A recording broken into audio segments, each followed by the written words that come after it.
시청자 여러분 안녕하십니까. 5월 4일 녹화하는 영정호도 2부 하도록 하겠습니다.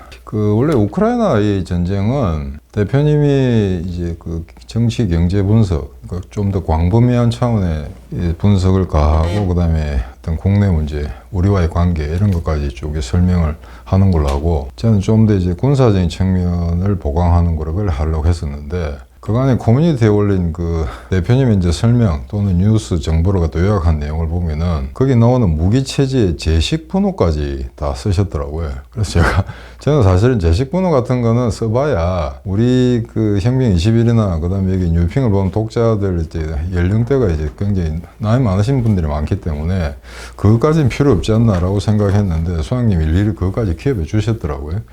제식 번호라는 게 뭐냐면은, 근데 미국제 전차 에이브람스 전차라는 거 있죠. 거기 뭐 M1A1 또는 뭐 M1A3 같은 게 있습니다만, 영문의 알파벳하고 숫자를 결합한 그걸 갖다 제식 번호라고 합니다. 그래서 이제 그거는 뭐 저희 혁명 21 땅에 대구 경북에 계시는 길민재님이나 이런 분들은 이제 관심을 가질지 모르겠는데, 대부분의 독자들은 뭐 그렇게까지 디테일하게 설명할 필요가 없을 것 같다라고 해서 이제 생략을 했는데, 사실은 대표님이 더 이제 군사 마니아처럼 그런 제식 번호까지 정확하게 기재해 주시고 각 무기의 어떤 재원, 사양 이런 것까지 설명을 곁들여 주셨기 때문에 특별히 제가 나서서 이렇게 뭐 보강을 하거나 할 일이 많이 없어진 것 같습니다. 그래서 우크라이나 전쟁이 터지면서 러시아가 명분을 뭐로 잡았냐면은 우크라이나의 나치주의자들을 몰아내겠다. 막상 들어보니 나치는 없죠. 그거는 뭐 어불성설이고, 그 다음에 나토의 동진을 막겠다 뭐 이건데, 둘 다 이제 뭐 허당입니다. 둘 다 정당화될 수 없는 논리입니다만, 나토의 동진을 막으려 했다. 어느 정도 일말 이해가 안 가지는 않습니다.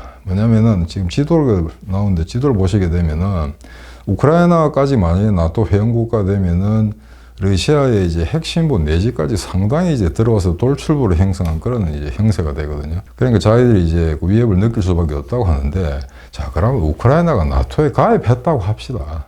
가입한 우크라이나가 러시아를 치겠습니까? 절대 그런 일은 벌어지지 않죠. 나토라는 게 원래 소련의 위협에 대항해서 소련에서 시장 경제 체제와 이제 의회 민주주의 제도를 유지하고 있는 서방 국가들이 만든 군사적 결합체인데, 그건 이제 소련의 이제 팽창에 대해 대항하는 거죠. 근데 이제 소련은 프로파간다적으로 과거의 소련은 지금 러시아나 서방이 언제 다시 자기들을 쳐들어올지 모른다라는 어떤 지정학적 공포가 너무 심했던, 그러니까 푸틴 또 개인적으로 어떤 지정학적 논리에 너무 매몰돼 있어가지고 이제 그걸 갖다 자기들이 정당화를 했습니다만 전 세계가 인정하진 않죠. 근데 나토의 동진을 막겠다는 게 자기들이 의도했음에도 불구하고 이 전쟁을 통해서 결국에는 나토 전체가 동진하는 결과를 내고 말았습니다. 가장 대표적인 게 지금 진행되고 있는 스웨덴과 핀란드의 나토 가입입니다.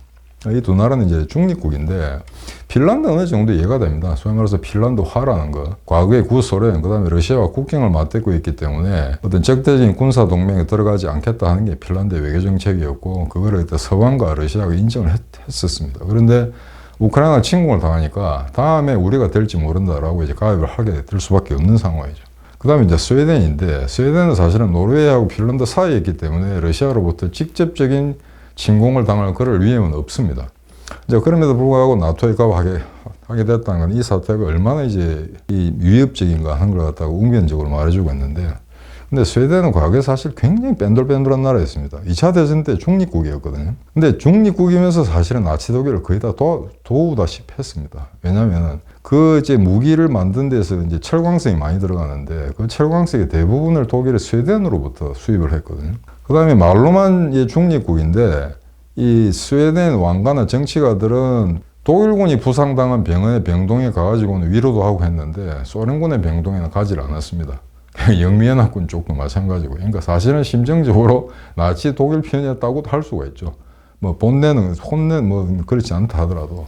그래서 그는 뺀돌빼돌 나라였는데 왜 정신 차리고 나토에 들어가겠다라고 했는데, 결과적으로는 러시아가 나토에 자기가 전쟁을 일으킴으로 해서 나토가 더더욱 동진하는 그런 계기를 만들었다는 거 하나고요.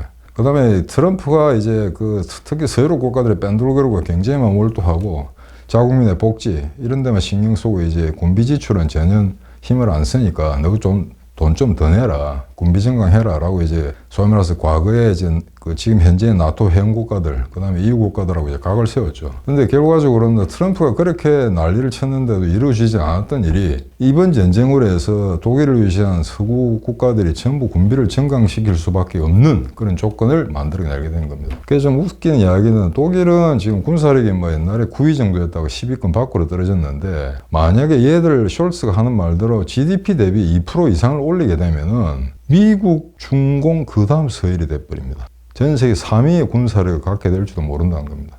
그냥 순전히 이제 금전적으로 계산은 그렇다는 거죠. 그래서 결과적으로는 푸틴이 이 우크라이나를 잡아먹겠다는 이 악수가 결과적으로 나토가 동진하는 그런 현상을 만들어낸 게 아닌가. 그 다음에 이제 대표님이 아주 명확하게 설명해 주셨고, 제가 지난번에 현재 완료형으로 우크라이나 전쟁이 이겼다라고 말씀드리는 거는 미국이 이제 직접적으로 개입하기 시작했죠. 그러니까 원래 처음에 전쟁 발발하기 전에 서방 국가들 전부 이제 국경선에 무기를 갖다 대든지 아니면은 최소한 미군 1개 여단만 들어가 있어도 전쟁이 발발하지 않았거나 또는 이제 초기 단계 전쟁의 진행 과정이 상당히 이제 달라졌을 수도 있습니다. 그런데 뒤늦게 미국이 참전하게 됐는데 사실상 렌드리스 이제 무기 대여법을 통해서 무제한으로 우크라이나에 무기를 주겠다는 거, 그건 대표님이 80년 만에 처음 있는 일이라고 하시지 않습니까? 그죠?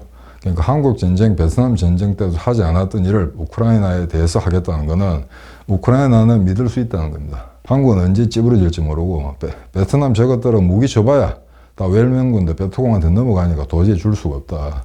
그러니까 지금 생각해보면 아찔하죠. 왜냐하면 월남에서 미군이 철수했을 때 거의 모든 신식 무기, 그 당시에 갖고 있는 최첨단 무기를 남베트남, 월남군한테 주고 떠났습니다. 무기 대여법이 없었을 시절에도. 근데 결국에는 남베트남이 이제 몰락을 하면서 북베트남, 호지명이 통일된 베트남이 그 미군 물자들을 갖다 다 흡수하면서 그 당시 일시적으로 1970년대에 군사력 세계 4위가 됩니다, 베트남이. 근데 무기 대여법을 실행하지 않았던 그런 차원에도 거기에 남겨진 무기가 모조리 적국의 손에 들어가게 됐었는데, 만약에 그때 베트남에 대해서 이 렌드리스를 실시했다면 어떤 일이 벌어졌을까 아찔하죠. 근데 지금 두 달 정도 이제 경고하다 보니까 미국이 확신을 썼던 거죠. 그 전부터 굉장히 시뮬레이션을 통해서 굉장히 아마 연구 분석을 했을 겁니다. 과연 여기서 우크라이나가 버틸 수 있는가, 전쟁에 이길 수 있는가. 그러니까 지금 저 정도까지 나왔다는 거는 이길 수 있다고 확신하는 겁니다. 그 다음에 곧 대통령이 아마 바이든 대통령이 우크라이나 키이우를 방문할지도 모른다는 이제 소문이 파다하게 나고 있고, 지금 정도 같으면은 어떤 안전 문제라든가 그 다음에 어떤 그 정치적 흐름의 어떤 콘텍스트에서 봤을 때 바이든이 가는 것도 뭐 크게 나쁘진 않을 거라고 자신들은 그렇게 생각했죠. 우리가 볼 때는 굉장히 늦은 감이 있습니다만. 그래서 이거는 결국 푸틴의 삽질이 자기가 생각했던 거는 저는 반대 방향으로 어떤 그 세계 정세가 흘러가고 있다. 이런 게 하나 아이러니가 될 수 있겠는데, 두 달 정도 이제 두 달이 이미 뭐 넘었죠. 두 달 정도 전쟁이 이제 진행되고 나니까 어떤 생각이 드냐면, 정말 과연 이 러시아가 얼마나 허당이냐. 그러니까 러시아의 어떤 무기 체계가 형편없다. 이건 이제 백일화에 다 드러났고요. 그 다음에 병력은 분명히 우크라이나보다 많은 거라고 생각했는데 정말 병력이 많은 건지 이것도 의심이 가거든요. 근데 전차가 치장물자나 이런 거 다 포함해가지고 13,000대가 있다고 하는데 러시아에.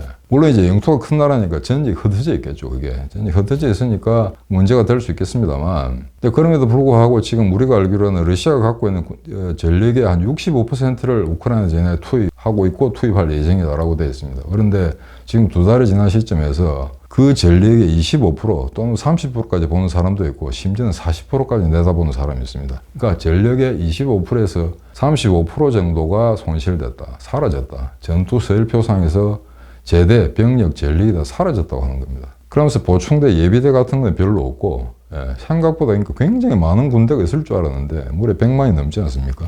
예비병력은 뭐 한 300만 되는 걸로 알고 있거든요. 근데 이쪽에 우크라이나군 같은 경우에는 그 예비군의 질도 상당히 우수한데 러시아군은 지금 정규군의 질도 형편없이 떨어지는 상황이거든요. 러시아 정규군의 이제 엘리트 집단이 이쪽에 그 후방 경계부대라든가 그 다음에 향토 예비군한테 족족 당하는 이런 전투들이 계속 지금 벌어지고 있는 그런 상태입니다. 그래서 과연 이제 공격하고 있는 러시아가 이거 가지고 되겠냐. 지금 돈바스 공세는 지난번에 말씀드린 것처럼 완전히 교착 상태입니다. 그러니까 우크라이나가 승기를 잡고 있는데 아직까지 카운터 블로를 날리는 시점은 아니라고 봐야 되겠죠. 그래서 이제 2차 돈바스 공세도 사실상 오늘 이 시점으로서는 끝난 거거든요. 이미 이틀 전부터 러시아군이 이제 재편 과정에 들어갔다. 라는 게 있고 오히려 지금 우크라이나하고 역공을 취하는 그런 움직임들이 많이 나타나고 있습니다. 그래서 제가 지난번에 말씀드렸는데 최소한 기갑전이라 부르려면은 우크라이나군이 최소한 3개 기갑 여단을 동원해서 한 200대에서 250대, 적어도 250대 또는 뭐 맥시멈 300대 정도의 전차를 일거의 한 전술 공간에 집중시켜야 러시아군과 상대할 수 있다고 말씀드렸습니다. 근데 지금 그게 이제 나타났습니다. 우리가 잘 알고 있는 게 지금 1, 3, 4, 그 다음에 17 전차여단 이런 건데요.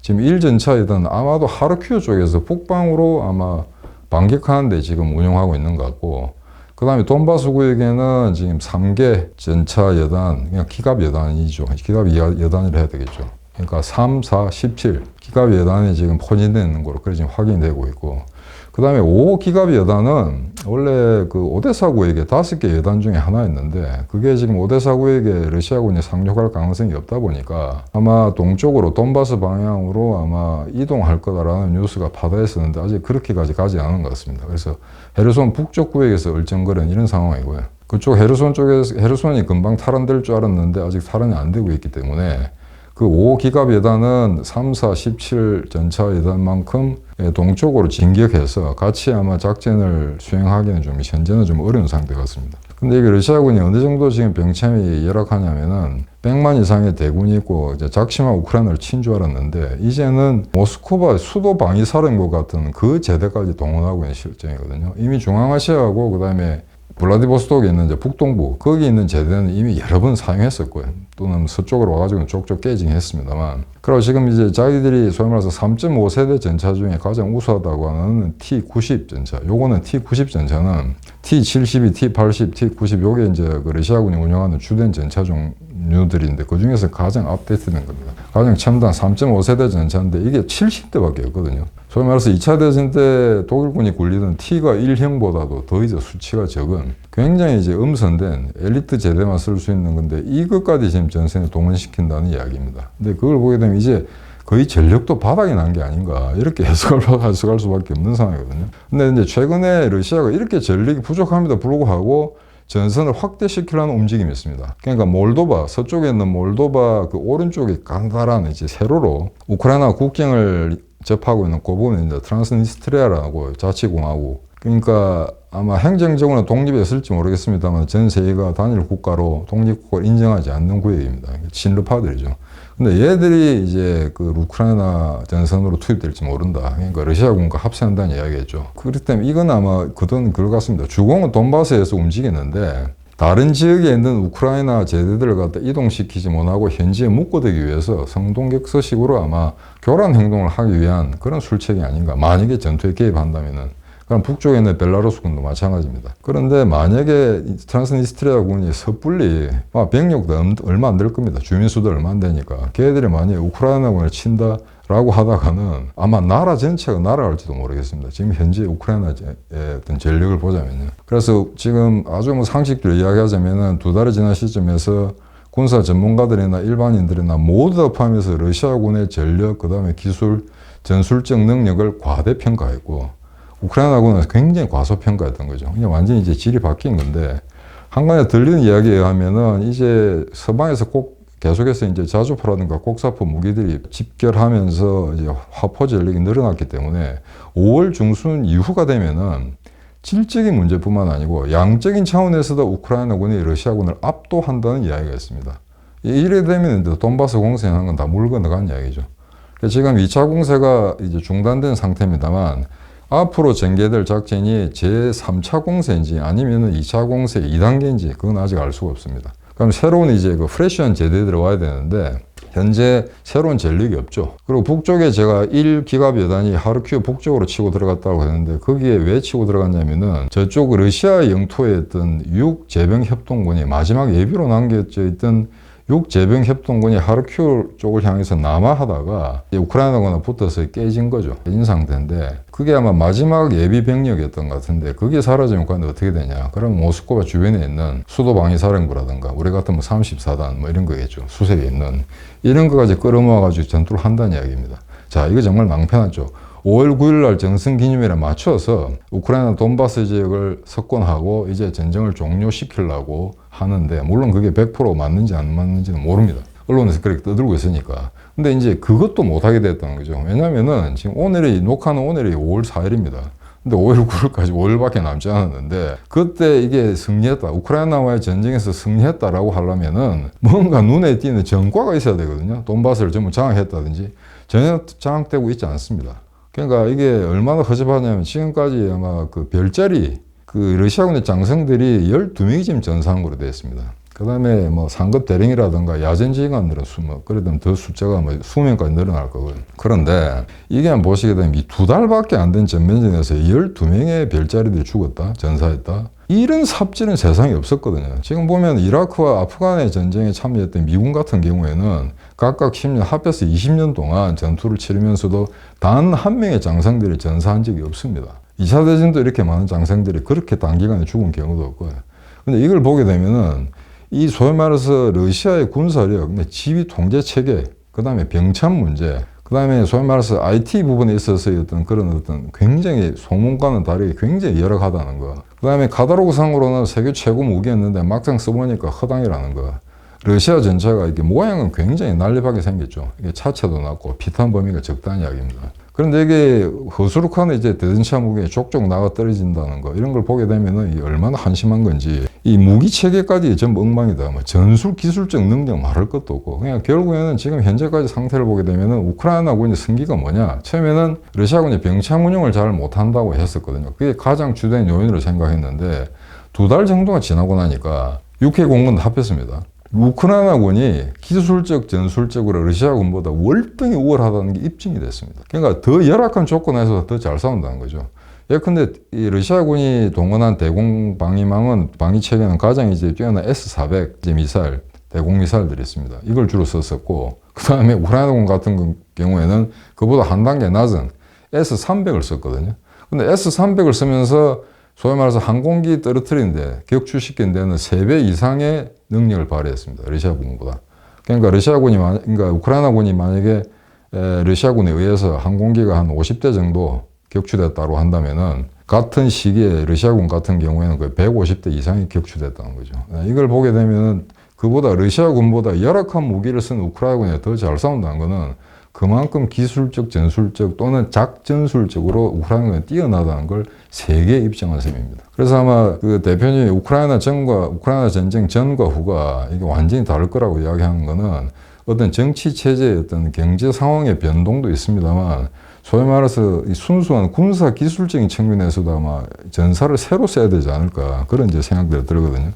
그래서 만약에 아까 말씀드린 그 트란스니스트리아 이런 나라가 개입하게 되고, 그러면 몰도바가 가만히 있지 않겠죠.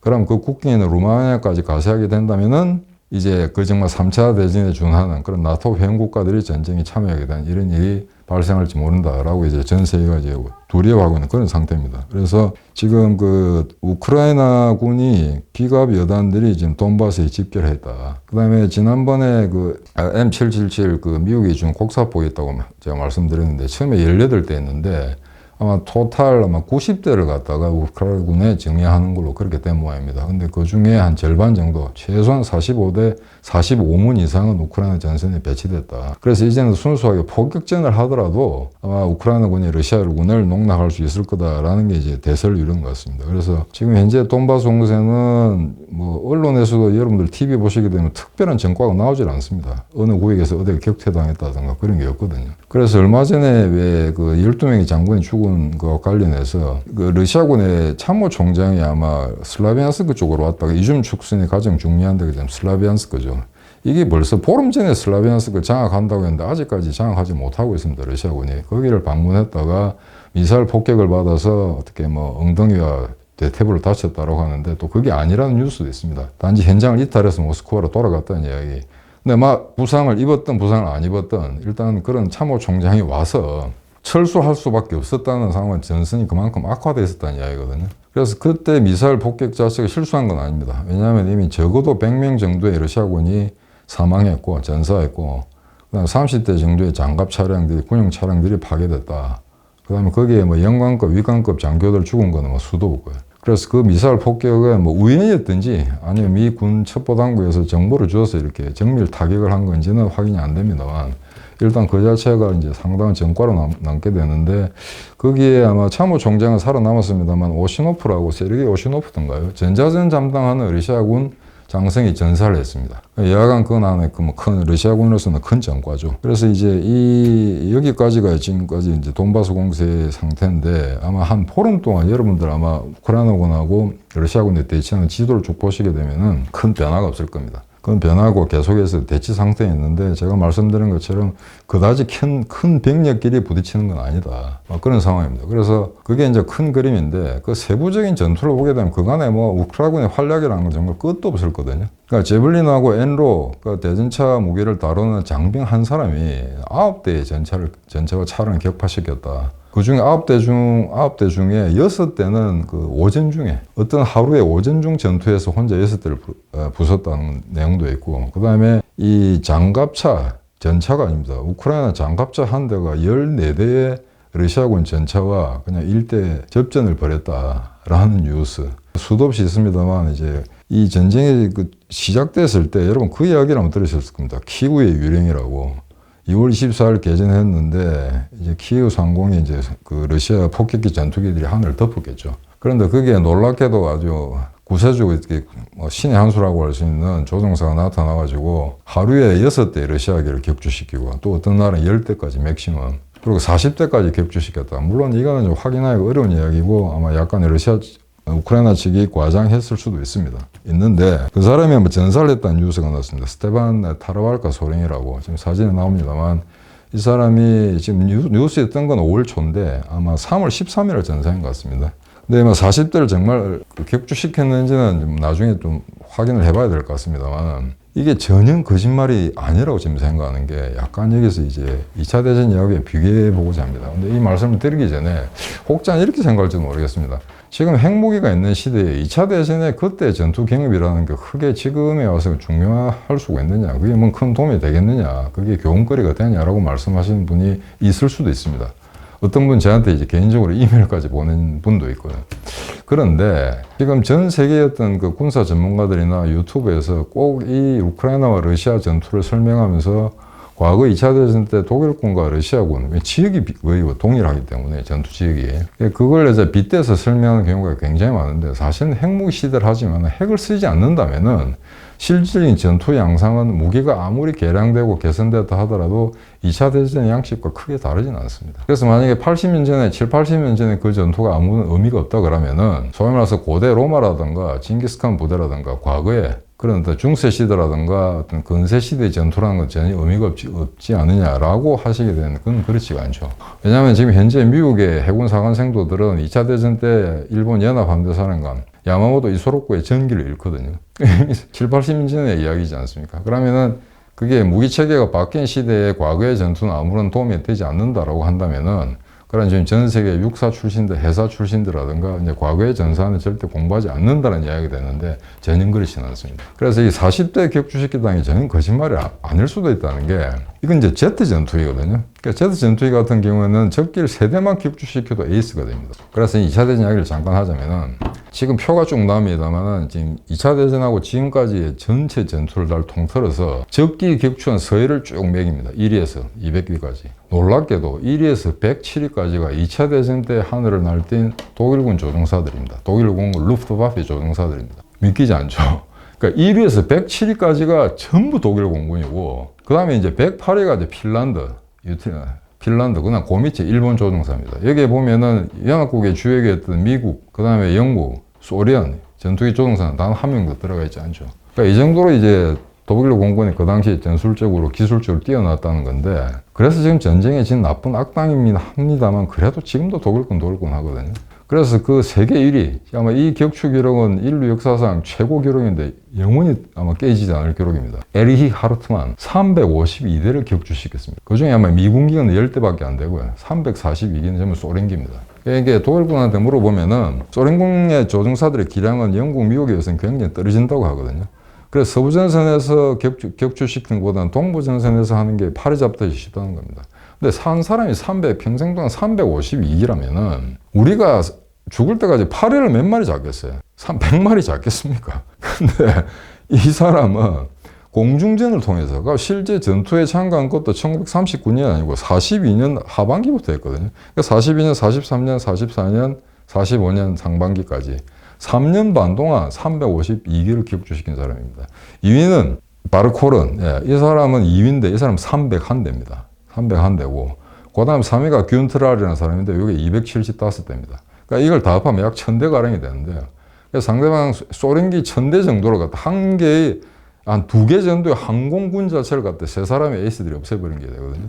그 중에 균트랄이라는 사람은 저하고도 좀 인연이 있는 게, 제가 독일에 있을 때 균트랄이라는 사람을 갖다가 찾아서 전화를 한 적이 있습니다. 그래서 개인적으로 좀 인터뷰를 하고 싶다고 했는데, 그때 이미 90을 넘었기 때문에 아마 병상에 있었습니다. 그래서 저는 자꾸 독일어로 이야기하는데 제가 영어 잘한다고 자꾸 영어로 답변하더라고요. 그래서 다음 기회에 보자라고 이제 전화 통화는 했습니다만, 제가 개인적인 인터뷰라든가 대사관에서 하는 행사에는 올 수가 없다라고 해서 그거로 인연이 끝났는데, 그부터 제가 헝가리로 옮긴 다음에 몇 년 후에 아마 돌아가셨더라고요. 그래서 이 세 사람이 공교롭게도 52 전투 비행단, 같은 비행단에 같이 있던 사람입니다. 이 세 사람 다. 물론 나중에 이제 전후에 대전이 끝나갈 무렵에는 다른 제도로 이제 속하게 됩니다만. 그래서 이 52, 독일의 52 전투 비행단은 전쟁 끝나고 난 다음에 연합군기 10,000대 이상을 격추시켰습니다. 그러니까 세계 기록입니다. 한 개 전투 비행단이, 한 개 전투 비행단이라는 거는 약 연대 규모밖에 되지 않습니다. 한 개 연대가 연합군기 10,000대 이상을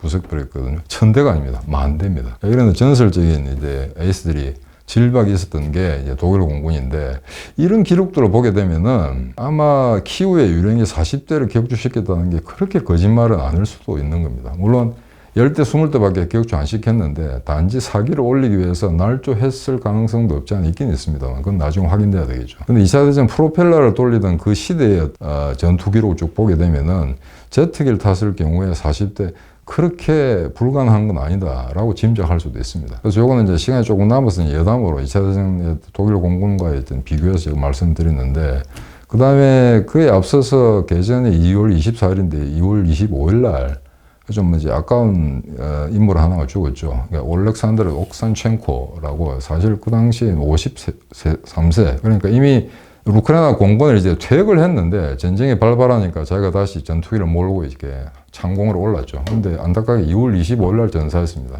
근데 그럴 수밖에 없었는 게 지상군이 당하고 있으니까 공중에서 이제 대지 공격을 하는 러시아 전투기들을 따돌리기 회피 기동을 하다가 아마 공대공 미사일에 막 격추된 것 같은데, 아마 그 사후에 아마 금성 훈장이 추수되는 막 그런 영웅이 하나 또 탄생했죠.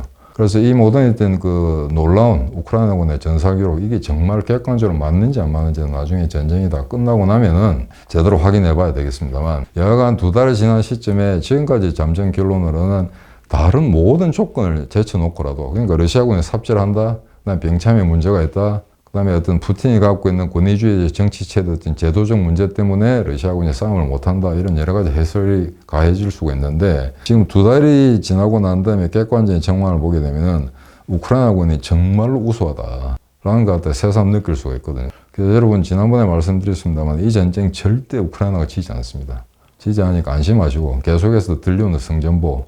그래서 지금 아마 대표님 같은 경우는 6월에 아마 완전히 이제 변곡점이 생기면서 그때 우크라이나가 대반격을 할 거다라고 하는데, 아마 우크라이나 군 당국에서 말하는 것처럼 5월 중순에 그 서방이 말하는 폴란드 같은 경우에는 토탈 전차 300대를 주기로 지금 약속한 상태거든요. 그래서 그 모든 덴마크에서도 무기를 주겠다고 했고, 미국은 이미 뭐 무기 대부분으로 무한정 조건 없이 그냥 제공하겠다는 거니까, 그 모든 화력, 그다음 무기 체계들이 아마 전선에 도착해서 가용한 자산, 가용한 전력으로 확보된다면 그 다음에는 정말 쿠르스크 대전차전 같은 게 발생하지 않는다는 그런 뭐 조건도 없습니다. 그러니까 그런 대전투가 벌어질 가능성이 충분한데, 아마 그때까지는 지금 현재 우크라이나군이 가지고 있는 병력이나 전력만으로는 러시아군을 완전히 격퇴시키기는 다소 어려운 걸로 알고 있습니다. 그래서 요 5월 9일 날, 요 방송이 끝나게 되면은 이제 좀 확인이 되겠습니다만, 5월 9일 날 과연 러시아가 전胜기념일에 맞춰서 어떤 행사를 할지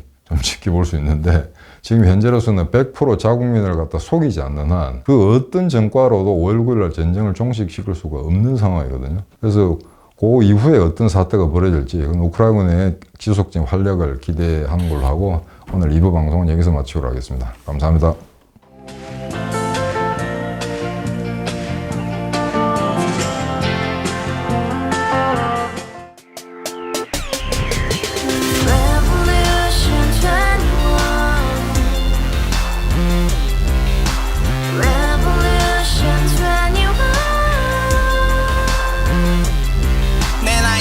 월세 30 코인빚만 300 서울에 온 지 벌써 10년 아둥바둥 버텼지만 여전히 난 반지 하에 제왕 곰팡이 연문제약 내비랭 깡통 망통 완전히 폭망 고시원 창문만큼 작아진 내 꿈 연애 결혼 내 집 모든 게 헛꿈 1년 전 떠난 여친 울면 말했지 같이 스파차 평생 가본 게 꼭꼭꼭하지 가바후스 700 나도 소유주 가바후스 700 나의 소주 택시기사 우라부지 마트 캐셔 울어무니 우리 집안 다 털어봤자 후줄 그래 개선민 내 미래 거기서 팍 끝난 거지 팍더 이상 노력 따윈 괴물이 스펙 찾아서 말리 비오는 날 알바 잘려 맨날 학원 날 개쳐 빨려 밤비 내리는 양화대교 홀로 걷고 있을 때 현수막에 아로 새겨진 평당 700짜리 아파트 다같이 소리 질러 혁명 21 가바후스 700 나도 소유주 가바후스 700 나의 소주 You and I, we live together in the house. Brand new day, and your dream had just begun. Revolution 21, only open happiness. 너의 곁에 내가 영원히 함께. 지금까지 정치인들 입만 열면 찝찝찝 개소리 멍멍멍 쳤다 하면 뻥 잘난 부모 만나 잘난 학교 나오면 뭐 하나 우동살이 꽉 찬 대가리 깡통 소리 통통 저 푸른 조원이의 그림 같은 집을 짓고 평상사천 팔면 뭐해 평생 살 수 없는 집 내 미래 내 꿈 희망 퀸 살아나는 집 우리의 미래 혁명 21 Revolution 21. 가바후스 700 나도 소유주 Revolution 21. 가바후스 700 나의 소주